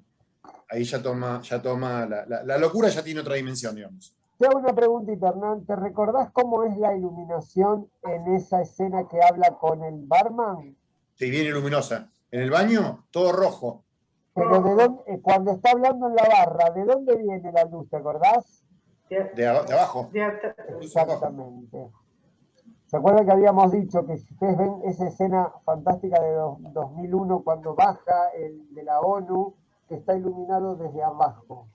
Que es una característica bien de Kubrick, pero también, si ustedes piensan, casi por decodificación, ¿se acuerdan cuando íbamos a los campamentos y había un boludo que contaba una historia de terror que decía esto? Bueno, eso. Es como una decodificación del género, o sea, cuando algo se va a poner medio turbio, ¡tac!, se te ilumina de abajo. Mi impresión, igual es nada, puede ser una zaraza, pero mi impresión es que por alguna cuestión la iluminación desde abajo, que es algo que en principio parece imposible, remite como una luz del infierno, porque si no, no tiene otra justificación. Siempre la luz viene de arriba, nunca de abajo. O sea, cuando uno ilumina en teatro, siempre está arriba, nunca está abajo. Veamos. Dale, ¿qué más? Bueno, y ahí donde supuestamente no se entiende, como decís vos, que no tiene una continuidad con que aparece el hombre Halman, que aparece, que se quiere comunicar de todas formas, llama a los guardabosques y le dice, mirá, hay una familia aislada, pobrecitos, y él se toma un avión, se baja con el coche, hay un camión volcado, todo, hasta que llega, sí. Y bueno, y pasa lo que termina. tiene que pasar. Y termina ahí. No, la vida termina ahí. Sí, no, la gran ventaja es que como no andaba la otra catramina, con esta pudieron huir, porque si no, no podían huir, no se podían ir de ahí. Claro, Les hago una el vínculo. preguntita. Tiene que ver con lo narrativo, pero tiene que ver también con, por lo menos para mí, con la puesta en escena, que es lo siguiente. Hay algo que me parece que hace muy bien Kubrick, que es esto. En ningún momento, creo que alguien lo comentó, no sé si Mirta o alguien, que nunca queda claro, y a mí me parece que es un acierto, nunca queda claro si es una alucinación, si efectivamente hay fantasmas, si él pertenecía a la clase ociosa de 1920 y pico antes de la crisis del crack del 29. Nunca queda claro eso. Bueno, esa indeterminación me parece que es lo que permite que uno siga cargando de sentido o siga intentando responder qué significa ese final, digamos. Y a mí me parece interesante eso, porque una explicación psicológica, ¿cuál sería? Ah, él estaba loco y se imaginó, a partir del relato del primer tipo, él se imaginó todo. Pero otra explicación podría ser que él se No, imaginó algún... ¿Cómo que pero no? no, porque al mostrar la foto de él en 1921, Sí, ahí podría ser su locura, pero algo más está pasando. por eso, pero Es por algo eso que decía el digo, abuelo, no sé. claro, bueno, pero es extraño porque no hay una Claro, resolución final. Esa resolución final o esa irresolución final es lo que me parece que de alguna manera, aunque esto no pertenece al campo de la apuesta, pero sí a lo de lo narrativo, habría que leer la novela, quizás queda más claro, no lo sé, pero quizás de alguna manera ese estar en la realidad y estar en la fantasía es lo que trabaja todo el tiempo esta película, que él nunca llega a estar ni totalmente loco ni totalmente cuerdo, digamos.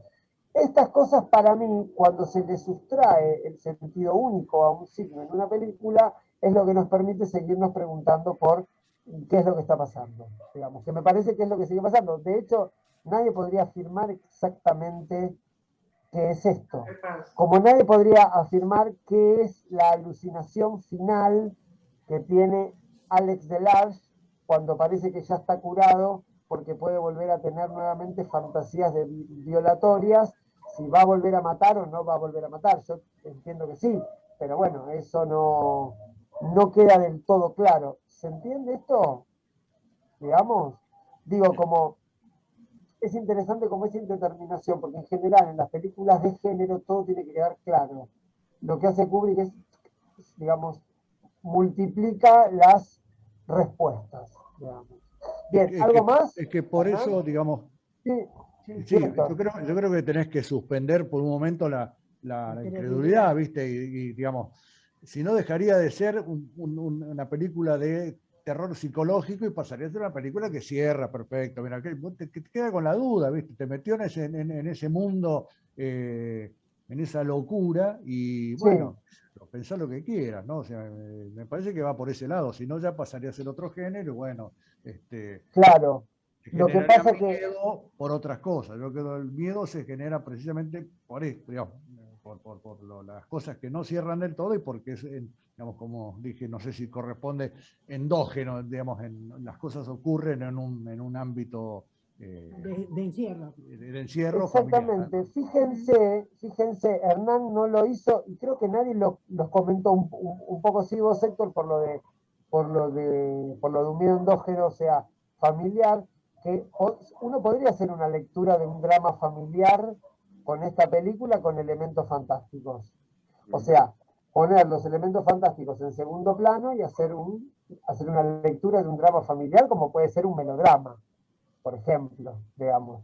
Es más, uno podría pensar que El Padrino es un drama familiar, de alguna manera. Lo que pasa es que tiene unos elementos que parecería que te llevan como para otro lado, que tiene que ver con el poder, con el capital, con la mafia, etcétera. Pero digo, uno podría hacer una lectura.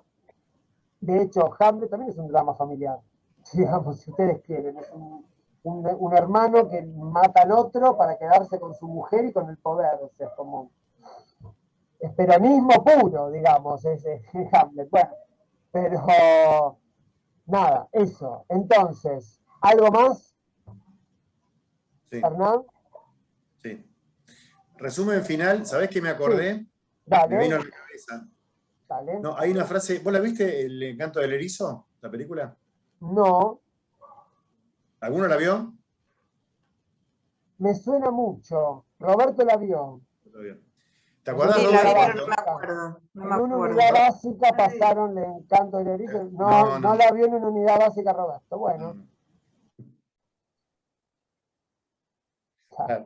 Me Estaban pasa lo tan en pedo ahí mismo. que no se acordaban nada. Yo también la vi, pero no. Bueno, Otra Ah, el tema.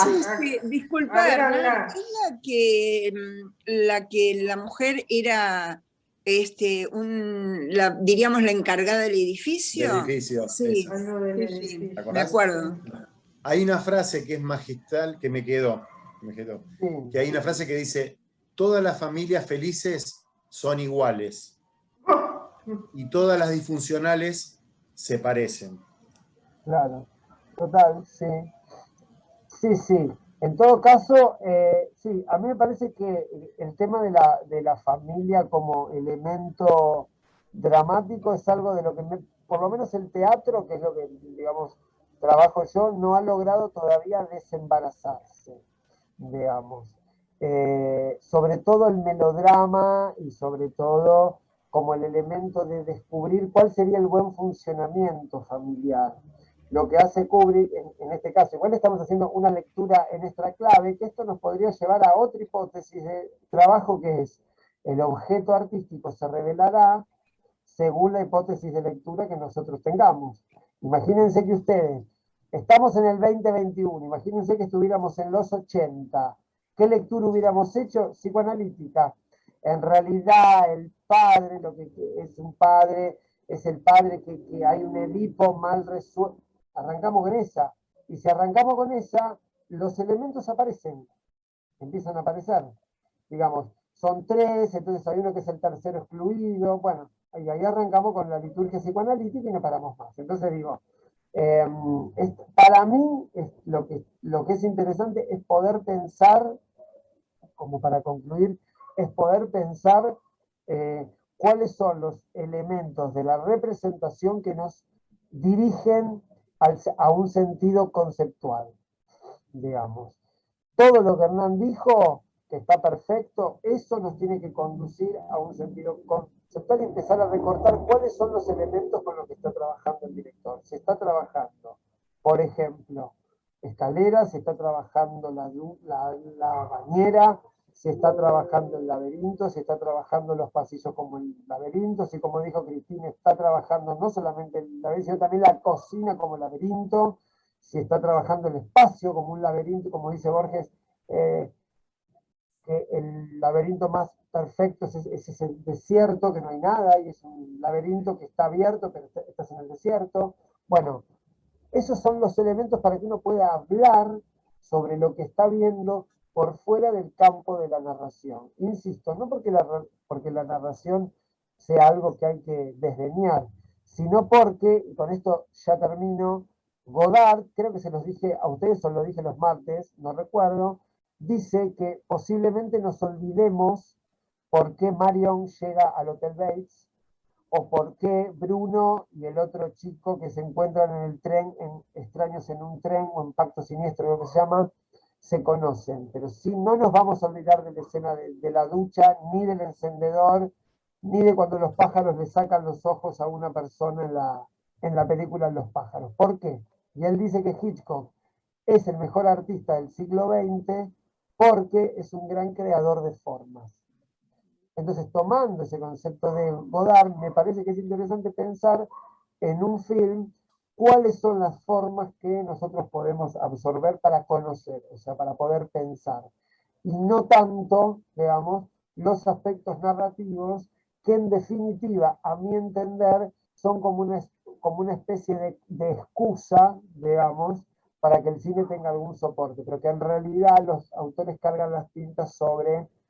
De hecho, yo les diría, Taxi Driver, que la vi hace muy poco, ya me olvidé la trama, ya me la olvidé. Pero la escena de la, ¿cómo se llama? De la pastilla efervescente, claro, el final cuando él se apunta así, ese cenital rarísimo que hay que se va para atrás con el bueno, todo eso de alguna manera es lo que te hace pensar. Todo el resto tiene que ver con la comunicación. ¿Se entiende? Bien. Para la clase que viene, ¿alguien quiere traer un trabajito tipo así?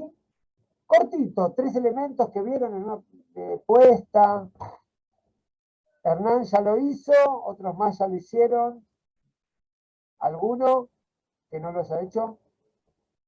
Juan, yo te había mandado por WhatsApp que lo había hecho y nada, yo quería referirme a que cuando lo solicitaste lo hice, que fue hace muchos meses, hace un tiempo largo, y cuando lo hice fue un trabajo que yo entendí que era un simple ejercicio.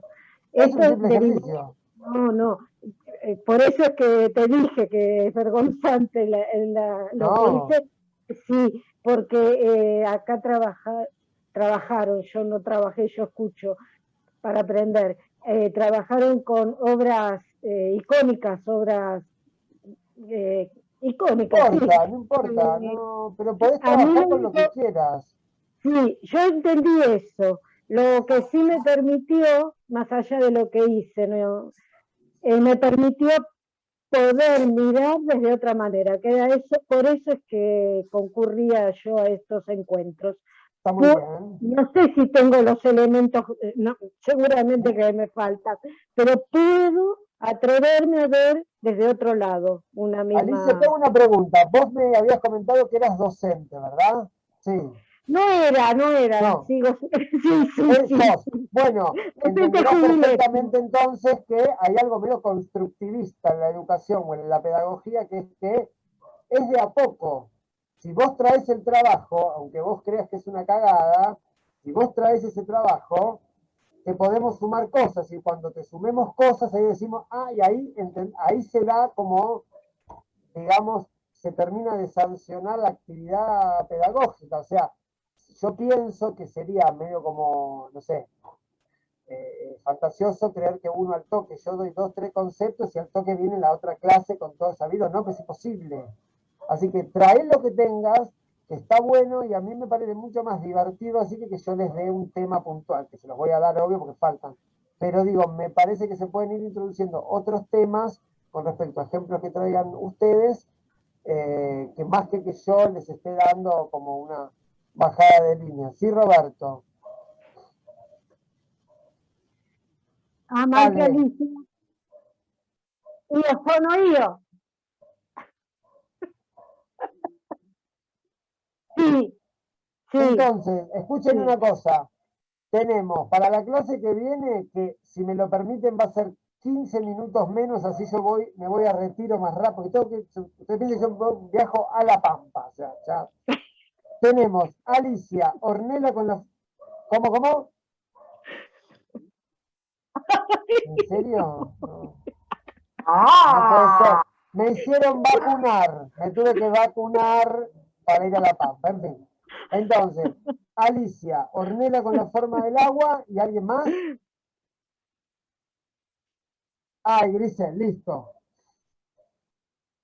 Sí. Perfecto. Entonces, yo después les mando por mensajito para que hagan más o menos 10 minutos de exposición cada una, y yo ya quisiera darles el tema puesta en cuadro, así le pueden sumar a los análisis un elemento más. Sepan una cosa. Sobran 10 minutos.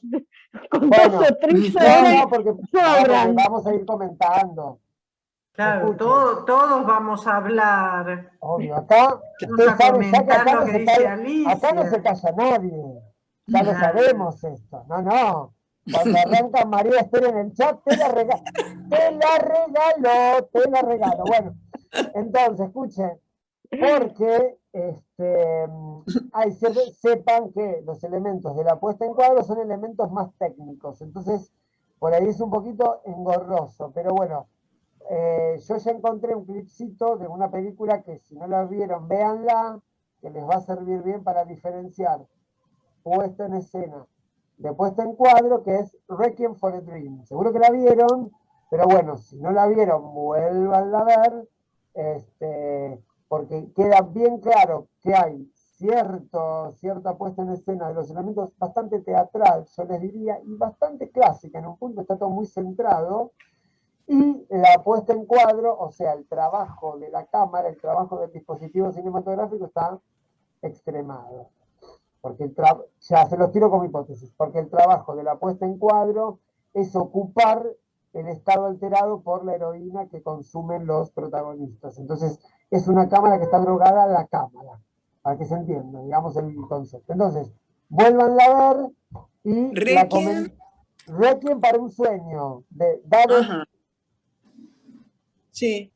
Bueno, Ornella, tenés que mirarla otra vez. O sea, te traumó, ya está. Ya hay que superar los traumas de la infancia. Basta con ese mito de que uno tiene traumas de eso, desde eso, miren, de que hay traumas de la infancia, es desde el fin del siglo XIX. Antes no había traumas de la infancia, porque lo que no existía era la infancia. Fin. O sea, la infancia es burguesa. Fin, basta.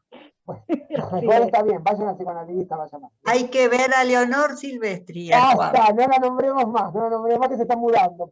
Pobre santa, bueno. Sí, al lado se mudó, al lado. Así al lado, sí, está re loca. Al lado de la casa. Les mando un beso que me están esperando para un asado. Chao, chao, chao, chao. Buen fin. Buen fin de, chao, chao, Buen chao. fin. Hasta luego.